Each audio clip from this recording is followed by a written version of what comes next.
Hello, this is Michael Rees. Welcome to Ad Hoc, a virtual talk series. I'm a sculptor and new media naut. I'm here to have fun and sharp conversations with some of the smartest people in art, technology, and sculpture. My interests and those of our guests will range far and wide and focus on making and the artist's role in our current era. We'll be talking to artists, curators, designers, and more. Welcome to Ad Hoc.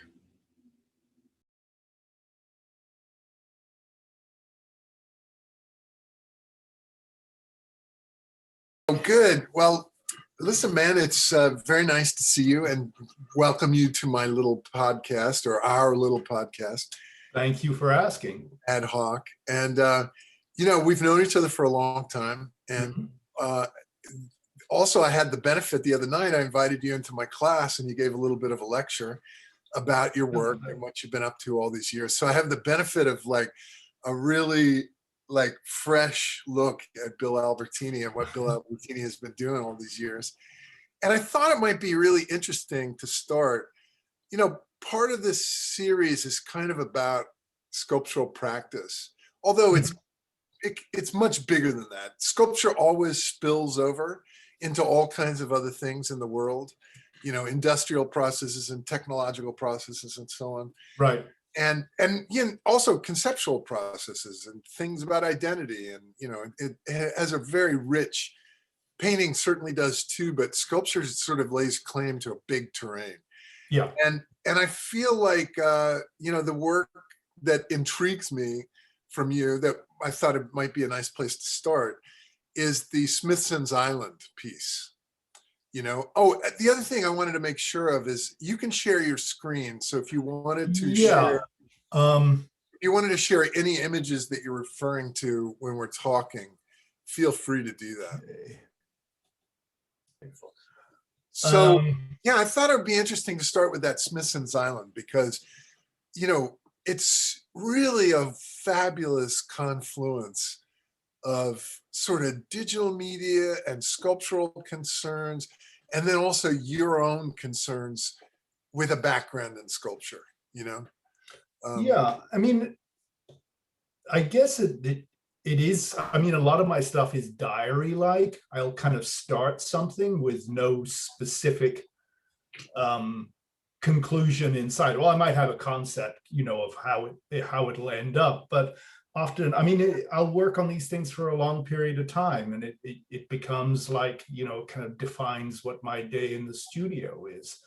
I'll go in and kind of work on something and then incorporate it into whatever. For instance, into this diary-like thing, Robert, the Smithson Island project. This is the start. What I based it on was this drawing by Smithson from 1970. I've done a bunch of islands. I think that this is the most complete. I call them all islands in the bit stream. Maybe a bit of background on this. When you're working on a computer, you're kind of looking through a porthole. And especially early on, you couldn't use big environments. So it was always, couldn't use big landscape environments. It was kind of a series of rooms. I guess the best example of that would be Myst, a game from the early 90s. So that's kind of part of my thinking. By the way, this piece is from the mid 2000s, I think like 2005, 2006, something like that. I do have an earlier one based on one of Arnold Buckland's or he actually did a series of paintings. Arnold Buckland that date from the mid 90s, from his Isle of the Dead. There's one in the Met. So your first use of the island is with the Buckland paintings. Yeah, and that I did two versions of that. That was in the mid 90s? Right. Yeah. Right. Okay, good. Good. And So, then I and redid then it after this Comes one. out. Mist comes out in 1997, 98, 99. No, it came out in 93. Oh, 93. It was one of the first CD-ROM games. Right. Um, And did you play that game? Were you interested in it, or were you? Actually, Sylvia and we spent, I think it was like over Christmas, we kind of got addicted to it. Never seen anything like it. Yeah. I mean, it's really quite graphic. I mean, it looks stupid now, but at the time, it was really at the time, it was the best of the best. Yeah. Yeah. No, it was really intriguing. And it was sort of the transition between the sort of old HyperCard. Or wait, it was done in HyperCard. It was done in HyperCard, yeah. Yeah, and HyperCard was a Macintosh. Macintosh, and it was an interactive. It was like the early precursor to Flash. It was a programmable. Almost, I don't know how to describe HyperCard very well. Can you? It was hypertext. I mean, in that sense, you click on a link and it would go somewhere else. That it was tree based, I guess. Tree based, right. Early computer presentation oriented, tree based software. Yeah. But it could create these complex experiences like Mist. Mm-hmm. And that was they took it to the extreme. I mean, that was kind of a revolution in a way. In a certain sense, it's entertainment and culture, but in another sense, it kind of demonstrated how powerful computers could enter people's lives. Right. In a powerful way, in a moving, like a movie narrative, right? Yeah. Except now it's a new art form. It's an interactive art form. Yeah, I mean, the big thing about, it's a movie narrative, but it's also non-linear in the sense of a traditional movie where you're kind of pushed down a tube and you come out the other end. Right. You can make different decisions throughout the game that lead you to different experiences. That's the non-linear part of it. Mm-hmm. And so the notion of a fixed narrative that you experience in time was broken down. Absolutely. And that's actually kind of important to my own work. I mean, even from art school days, I always kind of made this distinction between, reading a novel, going to a play, watching a film, where you're kind of directed. I mean, you can make assumptions at the end, you have a memory of the thing, et cetera, but if you go into and look at, go into a gallery or a museum and look at a painting or look at sculpture, it is a much more of a 50-50 thing. You've got that object there, and how you interact with it is up to you, whether you spend a long time with it, you walk around it or not. And the narrative is at least 50-50 between the viewer and what the artist has put out there. Right. That's something that really is kind of central to my work. Now, so that's very interesting, but at the same time, so you collide these two experiences, sort of the game environment and something. And on your website, by the way, there is that movie that is. I called it up and I was watching it this morning. It's so I'm trying to remember the one that's the Smithson Island Project movie is actually listed on your website under 16mm film. You made a film of it. I haven't actually. I never could come up with the money to transfer it to film. It's very expensive. It's like $12,000 to do it. But if I show it, that would be the thing. I actually pulled it up here as well in case. But as you've seen it, that came out. This is the original. The slideshow. Can you show a couple more images and stuff? Yeah. So, and now once again, 2005. So it's but the computer rendering, you're working in Maya, which is 3D animation software, and the computer rendering is really top of the line. Did you use a render form to make these? No, I did have a I think with these I had a thing called an intergraph. So it's a powerful PC of the day. Now it would be nothing, but look at those textures. Those textures are just phenomenal, right? Thank you. And now that's a combination of photographs from the world, or things downloaded from the internet, or things that you painted in Photoshop, or how did that work? These textures? Yeah. The texture mapping is, they were procedural textures. Oh, So they oh, are, wow. it's all computer generated. Right. So that I mean, these wall things, I mean, it's like 4 or 5 different layers, you know, one, you know, transparency layers on top of bump mapping, and there is some displacement mapping there as well. They were pretty time intensive to set up. I'll bet. I'll bet. And, you know, those procedural textures, that was a technique that was, you know, pioneered right around that time, right? It doesn't go way back. It's mid about 5 years, kind of the late 90s. Okay. They were available, but they kind of become perfected by the time I was using them in 2003. Right. 4. So these are not from photographs. These are from basically procedural textures are computer codes that are applied to imagery to create applied to wireframe structures, 3D structures. Absolutely amazing. Yeah, sorry, applied to 3D structures. That's basically texture maps, but they're procedural texture maps.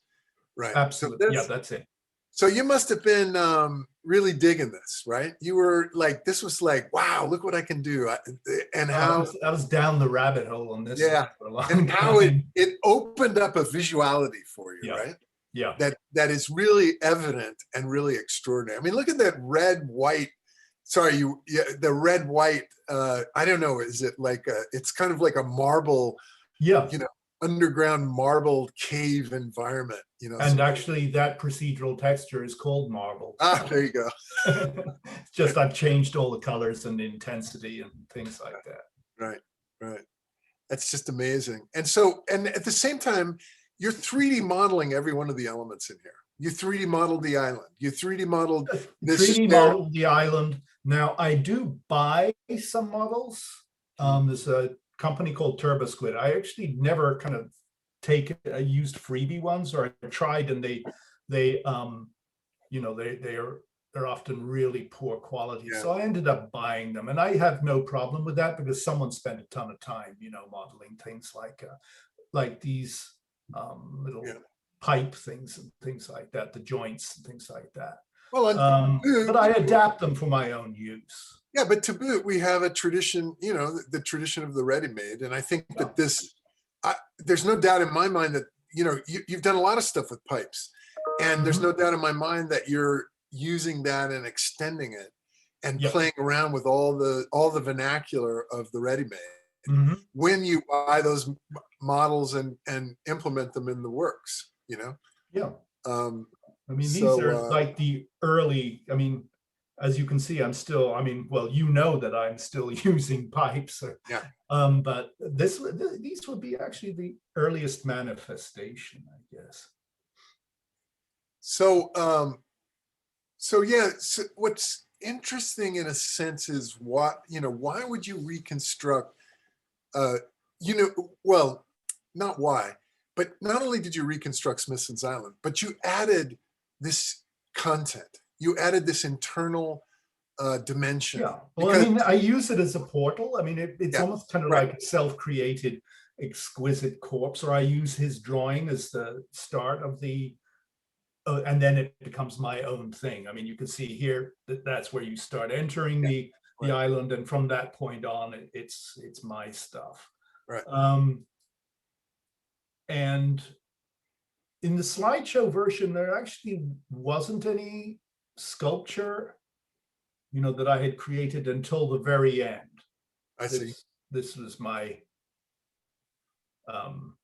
you know, and I did a bunch of stuff related to that.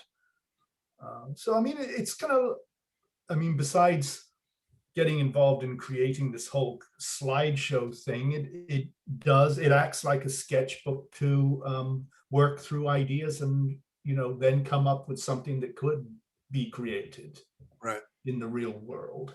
So I'm kind of curious about your thinking about using these very classical. Oh, sorry, you moved on to this. Oh, okay. No, I'll go back.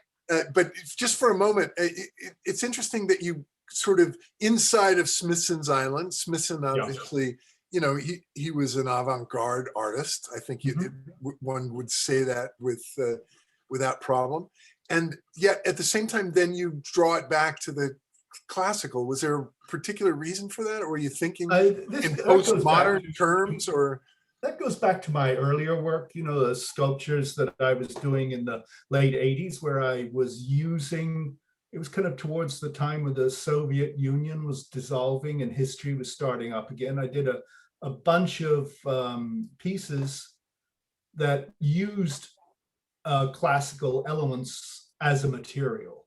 Oh, that's how I was thinking of them, like these pieces. Right. And so that's part of the thinking on that. But around the same time as I was working on the Smithson Island piece, I was also doing another slideshow piece that is called Ionic Sandbox. Did I ever show you that? No. Oh, maybe. Go ahead and show it. I'm not sure.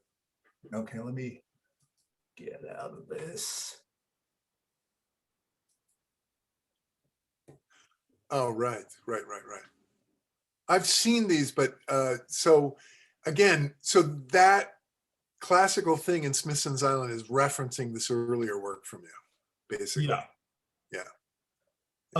This I actually, then the Ionic Sandbox comes from Richard Serra's whole thing of doing his little models in a sandbox. So that was part of the thinking behind that. Right. So I mean, these kind of actually go through the whole construction of a sculpture. Right. That's fascinating. You know, it's to have all this modern equipment around a classical building in a way is such a, you know, oxymoron. Yeah. And then, you know, I remember I went to, the Parthenon in 2000, just a couple of years ago, just to see it again, you know, because I saw it when I was a kid or, you know, when I was 18 or something. Yeah. You know, I was just so fascinated by the modern elements, the little, you know, scrubby little shed over there where they store things and where somebody sits and, you know, where they're repairing and restoring and doing all these things in modern, you know, just the grim and grime of modern construction, you know. Yeah. No, I mean, in this ancient monument, it's like a weird, you know, it's a fascinating juxtaposition. And these images have that. They have that element of that. Well, I mean, you know, I mean, history is built on other history, you know. Yeah. I mean, it's inevitable that it's there. But yeah, I understand what you mean. It's, I mean, you know, you always think of these classical things as being isolated and, you know, in a kind of pristine Met type environment, but they're not. Very fixed. Yep. Yep. And so then you went on to show some of the sculptures that you inhabited, the pipe pieces there. Yeah. Yeah, I just think these are fabulous. I love these. I think they're so interesting. You know, in part because I think part of it is that much of this, you know, there were lots of, you and I grew up in that sort of art de pauvre and, you know, Boysian world, that process art, all that sort of stuff. And the leaning pipe or the leaning element or whatever was so much a part of that ethos, right? I know. Such a big thing, and everybody was doing it. It was like a meme, I guess, in a contemporary, you'd say in a contemporary sense. It was, but I mean, it is really cool. You know? But now you're doing it, but it doesn't have to do with weight and gravity. It has to do with simulation. Yeah. Right.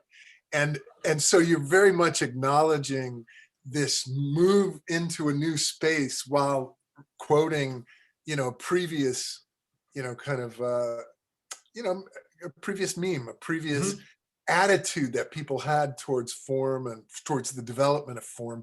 You've imported into a space where ostensibly you could build anything you wanted, right? Absolutely. But what you did instead was sort of reference this. I mean, I find it a very intriguing position that you've taken, because you're referencing this thing that really was about weight, gravity, and attitude, right? And then you're bringing it into a world where you can build anything, and what you build is the most casual, desultory, gesture from the past, but you also contextualize it with the most built environment, the classical architecture and all that stuff. So, I find these really rich, really beautiful to look at. Well, thanks. And I wanted to, before I forget here, you mentioned gravity, and of course that's something that, well, it does exist as a plug-in in these applications, but you allow it as a plug-in. That's great. That's great. But, the first piece that I output as a real object collapsed because I hadn't taken gravity into account. So, I sent the model off to be fabricated or to be printed. And when I got it back, it was in bits because it was too heavy for the support structure. And, so then I had to kind of think, oh, that's what's missing here. I was thinking I could get away with these really nice skinny supports and things like that. And it didn't work in the real world. Absolutely. Absolutely. And so now, are these independent renderings, or is this still part of Smithson Island? Well, they're the outgrowth of the Smithson Island. And there are like 20 pieces. I only got 4 up here, but but they were done at the same time as I was doing the Smithson Island piece. Because the ones I've been showing here are the slideshow version. There is the film version. And actually, these were probably done around the time of the film version, which came later, using the same basic models. Right, exactly. Wow. Well, they're, and it has, when I look at an image like that, I see ambient occlusion and global illumination, Yep. And I see that whole soft image, which is, the way that computer graphics has come to grips with trying to make light behave in physical ways. Yeah. Right? It's actually Mental Ray was the renderer. Oh, Mental Ray. Yeah, sure. And they had this thing called Final Gathering. Yeah, Final Gathering. And that's what I became addicted to. Because, up to then, there was Fong and there was, basic ray tracing. Right. But they were so harsh that, and this had just come out when I started doing it. I've been out a couple of years, and this whole Mental Ray thing was amazing. The renders, it still holds up. They look, they're beautiful. Yeah, beautiful renders. But they, the thing that's interesting is that was the moment where 3D computer visualizations stopped looking computery. Yeah. And started looking like photo studio. Mm-hmm. Which is also another kind of artificiality. But nonetheless, it's a very attractive artificiality, something that we easily go to, that we easily can connect to, that we like a lot, because it sells products or whatever. Yeah. And so you're using that as well. This is why I find these images, they're so full of sort of visual layering, and it's not visual layering because you've applied a bit of paint or, that you've built up deep layers or whatever. They're referential or meta, references outside of that you really have to understand because you have a tradition of, you are aware of the tradition of sculpture. Yeah. And also its intersection with computer graphics, which I find really intriguing. It's something worth noting. How do you feel that the art environment has responded to these works? Did you get a lot of flack? Did you get a lot of feedback? Like, why are you bothering with that computer stuff? Or I've hardly shown these pieces. Is that right? I've shown, actually, the slideshow I have, believe it or not, in a show you were in out in Cleveland with that Saul Ostro put together. Oh yeah, right. No websites, please, or whatever right. Wasn't that the name of the show? No Yeah, websites. I can't remember. It was Yeah. 2007, something like that. Yeah. 2006, I think it was. And you had a video piece or several video pieces, and I had this slideshow. I don't know. Right. That's right. So I did show the slide, this slideshow piece. These images, I might have shown a couple of them, but yeah, up until pretty recently, there has been a tremendous amount of pushback to computer generated work. Certainly through the 90s, when I first started out, it was oh no, it's all shiny and Well, also, I mean, I think never the get art any world, loves things that are limited, that there's only one of them, or there's only a couple of them, and that those things can be verified. When it gets to computer imagery, where you could repeat and repeat and repeat and all that stuff, the only person that, or the way that was painted by Warhol, I mean, it's not a piece called The Way, but Warhol created The Way, and that's the silk screen and the automatic image. But very few people have really been able to replicate that, sort of the machined image, and made it work. It started. But then he did kind of, I mean, it was machined to begin with, but then there was the gesture. Even he it put wasn't a little his paint. gesture. Put a little paint, little drawing. He's very clever about it. Yeah. And of course, we're seeing the new generations coming up, and they don't even think twice about any of this stuff. It's the older generations, and then it's also the way that value gets created in the art world. Oops, I think I froze. Yeah, you did for a second. You're back now, I think. I froze again. There we go. Now I'm back. Okay. But it's the way value gets created in the art world, and they really have a hard time moving off their models, and moving into new territory. And then all of a sudden, one day they do, and it becomes the I mean, photography is the perfect example of that. Right. Photography and video both. Yeah. Yeah. Exactly. I mean, it took a long time. So, so show us some more of these images. I think you have another island piece coming up here, right? Yeah, we got the Buckland one. This is the second version from around the same time as I did the Smiths, and shortly after, but within a year. I wonder if maybe it's irrelevant, but with Mist, do you think they drew from the Buckland paintings? I think it's possible. Yeah, it's very likely, right? That they were. I mean, when people develop those things, they're often looking at artworks and doing things with with history. There were with two history. brothers who developed Mist, as far as I know. Right. I mean, I'm sure there's a bunch on the web. I haven't really checked into it. But at the same time, you are bringing them together consciously, right? You're bringing that, the sort of the computer game element together with the tradition of the history of art. It's not the tradition, it's these paintings. You're bringing it together with these paintings, and also with a certain romanticism to them, which is really quite something. I mean, an interesting aside on the Buckland. I mean, there are actually 5 different versions that he did of the Isle of the Dead painting. But it started out because he was commissioned to paint this for a widow, so that she didn't have to go and visit the cemetery where her husband was buried. Yeah. Which I kind of like. It becomes this virtual thing.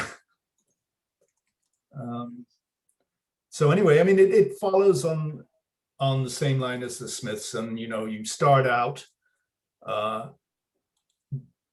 with the exterior views of the island, and then slowly, go in. Oh, by the way, I do have a number on because this was a slideshow, 35 millimeter slideshow. I have numbered the center of each image so that I can keep them in order. But it's also a device that I've used for a long time, even from the Tarkovsky piece that I did based on Solaris.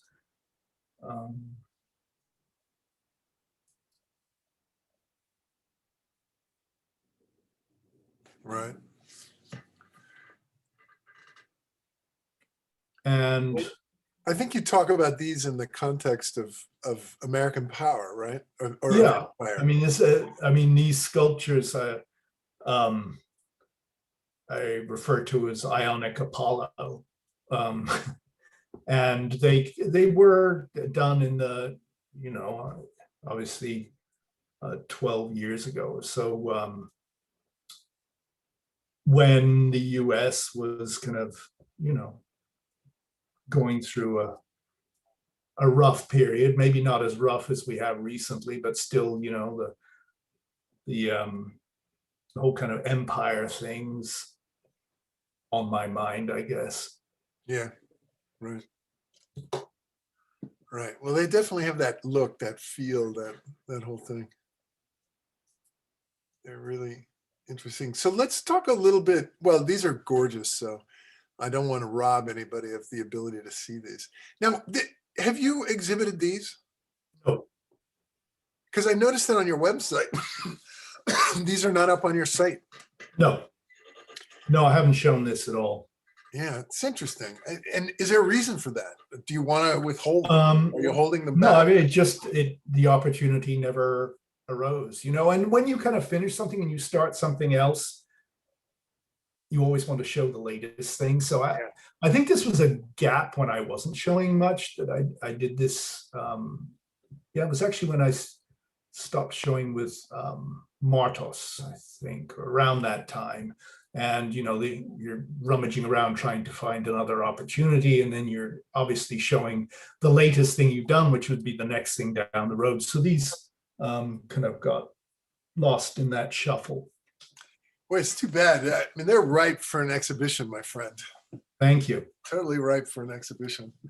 I think it'd be really interesting for you to bring them out.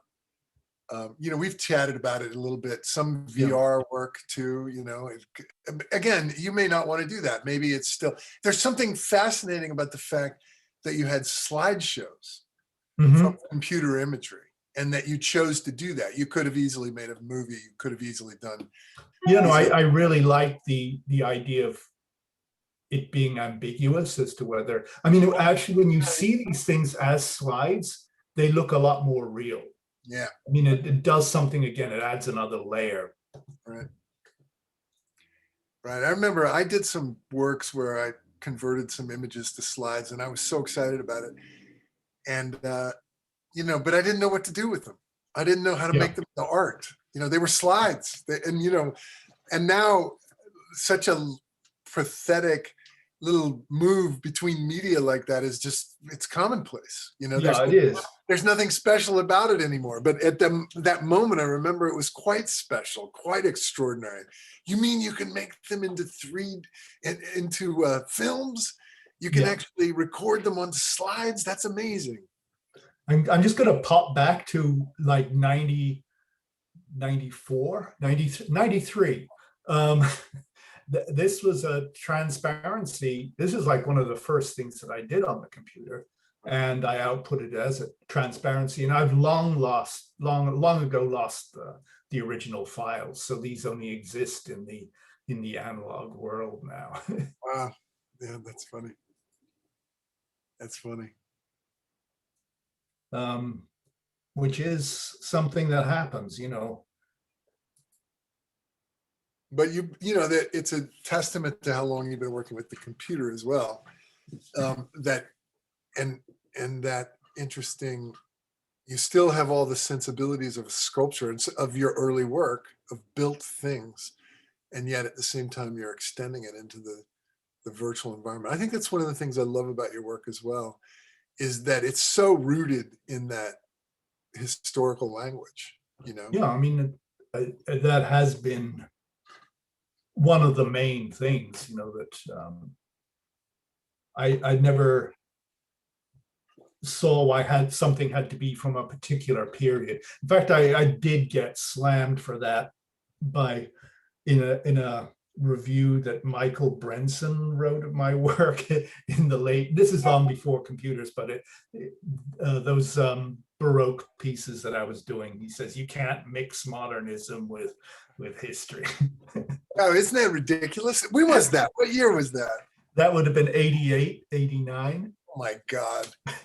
I mean, you know, that's craziness. That's crazy talk on his part.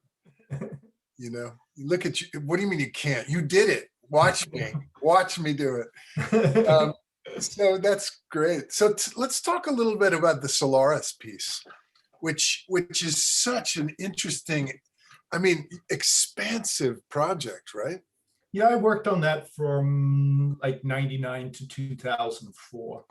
Right. So talk, And, lay it out. What happened? What were you doing? okay, I had seen this film by Tarkovsky called Solaris, based on a science fiction novel by Stanislav Lem. I'd seen it when I was in art school in like 74. And it's like one of those things that always stuck in my mind. One of the main things about the movie is that it deals with kind of false memory and how you dreams, you know, and reality kind of can get mixed up, and how you remember things one way when in fact they were another way. So I started creating the sets from my memory of having seen the film. And using the computer, I built, you know, various parts of the space station. And I would also, you know, if I saw something that reminded me of the film, I'd take a photograph of it. I was in Paris during that time, and the ductwork in the Pompidou Center got incorporated into this piece. And, you know, things like that, or you're in a subway station and you see something and you just take a photograph, or going through a tunnel and you take a photograph. So I built up a library of this stuff. There are 600 images in the end piece. After I like maybe 100, I did go back and watch the film. And then I started taking frame grabs from the film and adjusting them in Photoshop and etc. to make them conform more to my memory. So it becomes this whole other, you know, becomes kind of more homogenized. But wait, you made the screen grabs conform to your memory of the movie. Yeah. That's fascinating. So you're willfully distorting, distort is maybe too strong a word, but willfully distorting the actual movie to conform to what you remembered of the movie. Yeah. Pretty good. That's pretty good. So why did you get fixated on Solaris? What is it about Solaris? It was the memory thing, and also the fact that it kind of plays out in real time. I mean, it's a really long movie. It isn't like you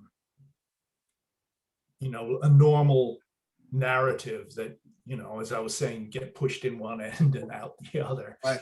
It kind of repeats over and over again. There are these little cycles. I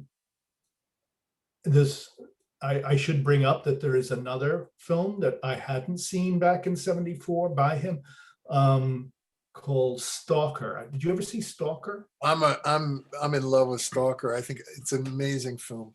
Which is like a game itself. I mean, the whole thing that it takes place in a field where the guys are throwing this stick or whatever it is, and then they can't go directly to the mine shaft. I mean, so there is this whole kind of, you know, Tarkovsky thing that you know, I became kind of obsessed with, and it is. And actually, if we go back to the Smithson thing, the end chamber is almost direct, it was really influenced by Right. Stalker, as Oh, well as interesting. these subterranean things here. Right, right. Very, yeah, right. Yeah, maybe that's another. Yeah, right. I'm seeing it now. Now that you mention it, I totally get it. That's fascinating. So, you know, things get recycled. Yeah. And reincorporated. And memories are created, basically. Yeah. Yeah, these are. Well, it's definitely since this week, since you showed this in the class, and now you're showing it now, it motivates me to go back and watch Solaris again. You know, I think Solaris, when I first saw it. Don't ever I watch think the so. Clooney version. Okay, all right. But I think I wasn't ready for what I was going to see. Yeah. Whereas Stalker, I mean, there's other Tarkovsky films that are just amazing, but somehow I didn't quite connect with Solaris. So you've motivated me to go back and see it again. Rublev, that's another great one. Yeah. Did you ever see that one? I'm not sure I did.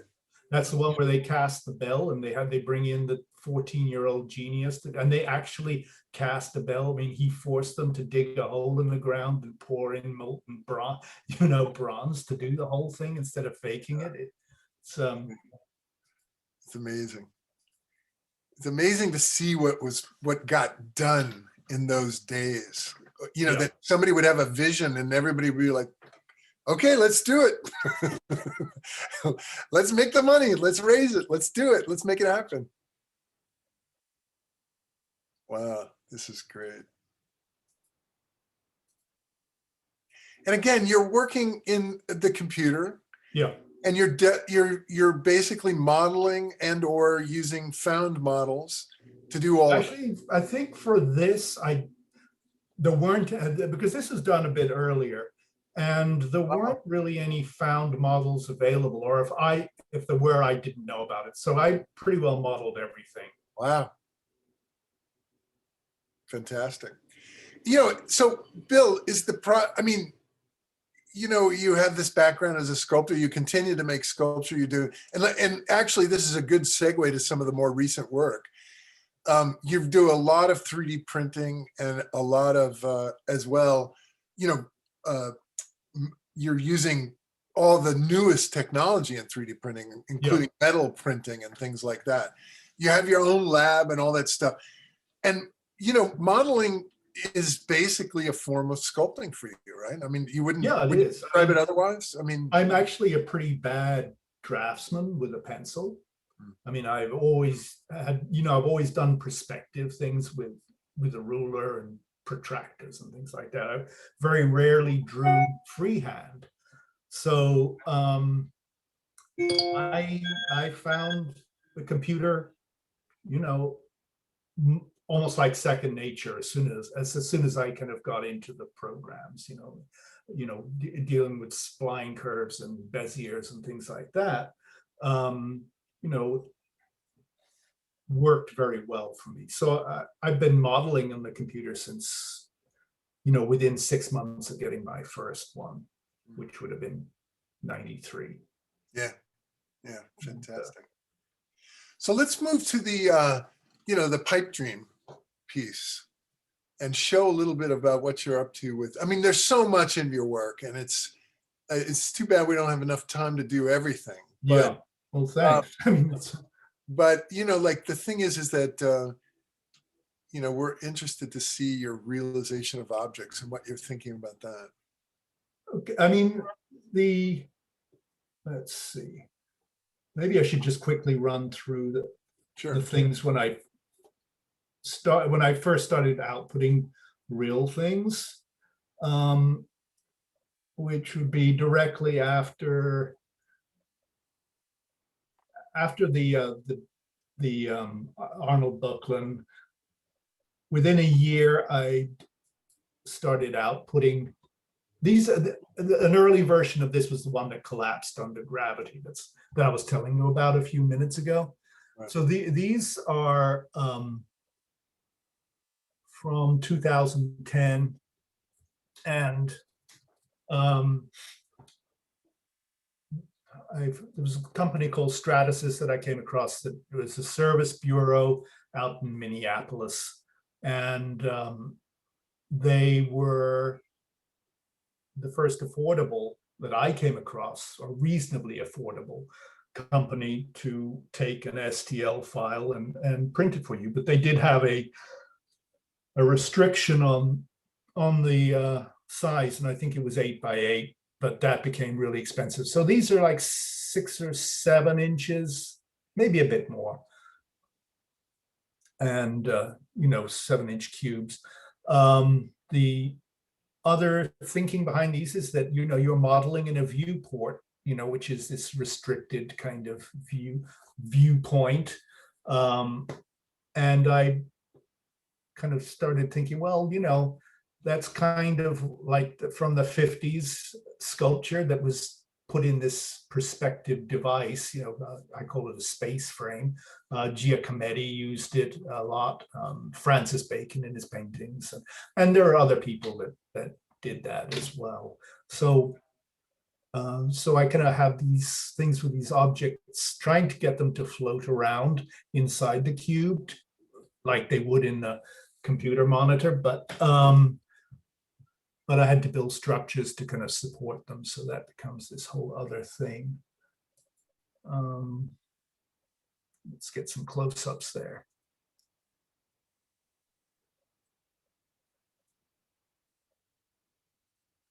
And of course, you're working with organic form against. Yeah.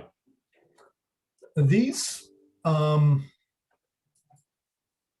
they were done in a combination of Maya and Mudbox. Like these forms would have been done in Mudbox, and then I brought them into Maya to make the structure and then kind of combine them together.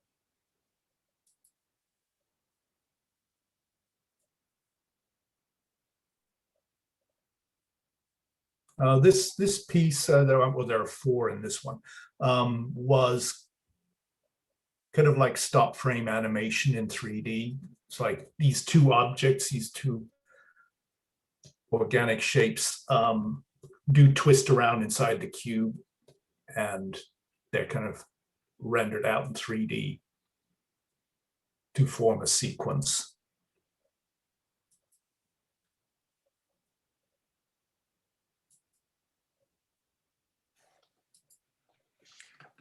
Right, and which is a theme, you've done that many times. That's a way of working for you, this sequence, and almost a temporal sequence. Yeah, I mean, from the very earliest things, I think we talked about that. Even when I was in art school, Xeroxing like a drawing and then drawing on that to make to go through a series of ideas very fast.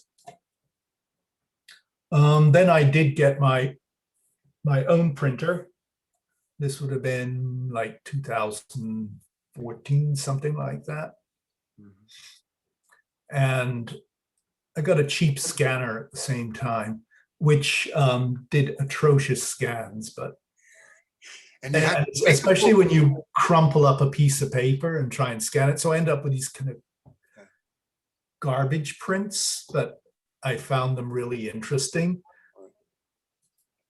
And I ended up doing this set of 100 pieces of crumpled paper. So it's process-based as well. You're just crumpling a piece of paper, scanning it, and you use that. And all the work goes into the design of the stand.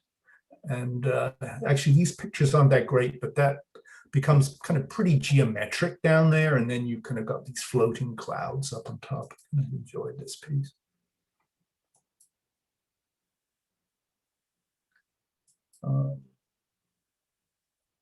Then there's a book from back to science fiction, a William Gibson book. I don't know if you ever read it, called Pattern Recognition. Yeah. And what really stuck with me, I mean, it's kind of memory thing of there's a description of traveling throughout the world. You'll go in a hardware store in the States and go into one in Japan, and you know what every object does or is supposed to do, but everything is slightly off. It becomes like a dream or a parallel universe. It's slightly wrong when you go into another place. So I designed this series of fasteners.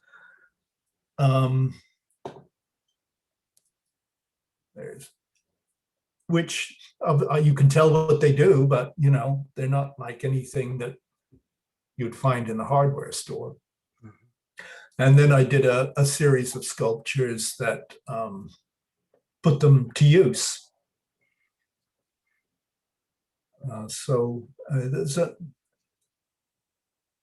see, there's another one.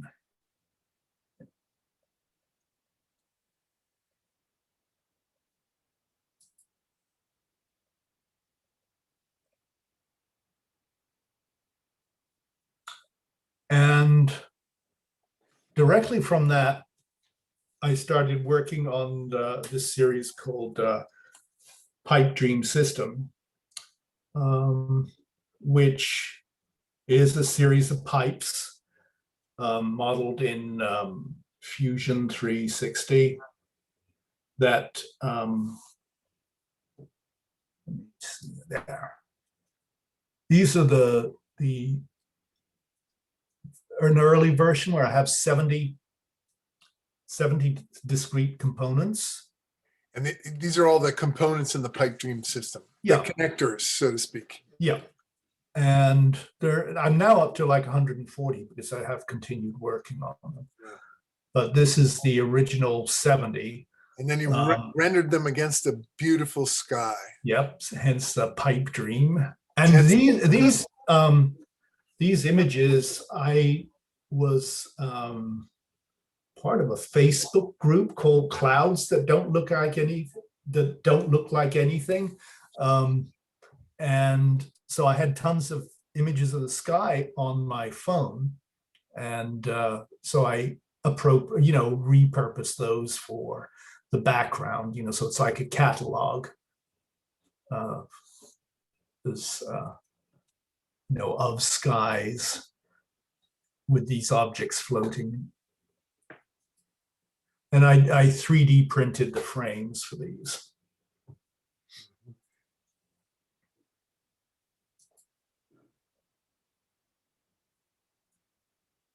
And then I 3D printed the parts.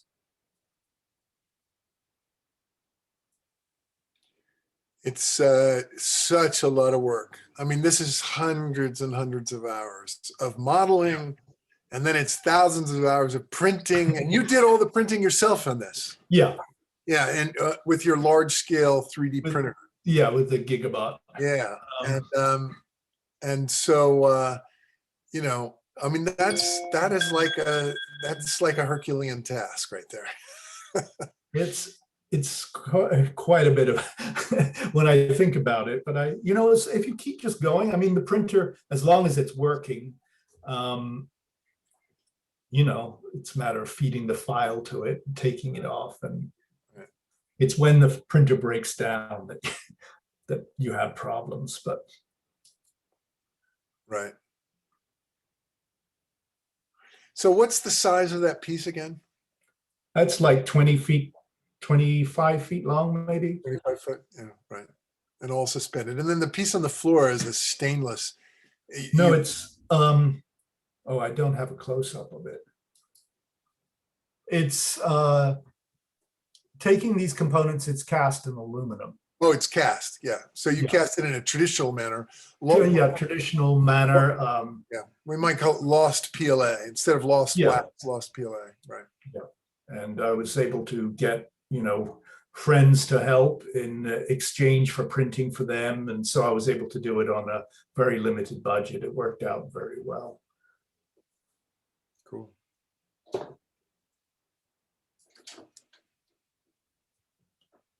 And following from that, I did some smaller pieces that are direct prints in metal. Bronze infused stainless steel.